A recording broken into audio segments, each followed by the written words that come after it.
ലോക ചരിത്രത്തെ ഇളക്കി മറിച്ചൊരു മൂവിയാണ് പാഷൻ ഓഫ് ക്രൈസ്റ്റ്. ഇത് ആരും രക്ഷിക്കപ്പെടാൻ വേണ്ടി ഇറക്കിയതല്ല. അടിക്കുന്നതിനിടെ ഒരബദ്ധം പറ്റി, ഒരടി ആർട്ടിഫിഷ്യൽ സ്കിൻ തുളച്ചിട്ട് ജിമ്മിന്റെ ശരീരത്ത് കയറി. 6 മാസത്തോളം ഹോസ്പിറ്റലിൽ. കാര്യം അതുപോലെ ഭയാനകമായിരുന്നു ആ തല്ല്. എന്റെ പ്രിയപ്പെട്ടവരെ, ജിമ്മേ ആർട്ടിഫിഷ്യൽ സ്കിന്നിൽ കൊണ്ട് അടിയുടെ കാര്യമാണ് പറഞ്ഞേ. 33 വയസ്സുള്ള ക്രിസ്തു തന്റെ പച്ച ശരീരത്തിൽ ഈ അടി മുഴുവൻ കൊണ്ടെങ്കിൽ അതെന്നെ വീണ്ടെടുക്കാനല്ലേ, എന്നെ രക്ഷിക്കാനല്ലേ?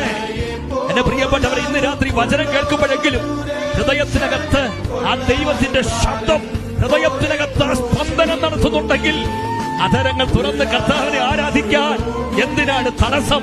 ക്രൂശിക്കപ്പെട്ട യേശുവിനെ ഉയർത്തിയിട്ട് ഞങ്ങൾ വിളിച്ചു പറയുന്നു, ക്രൂശ് ഒരു അനുഭവമാണ്.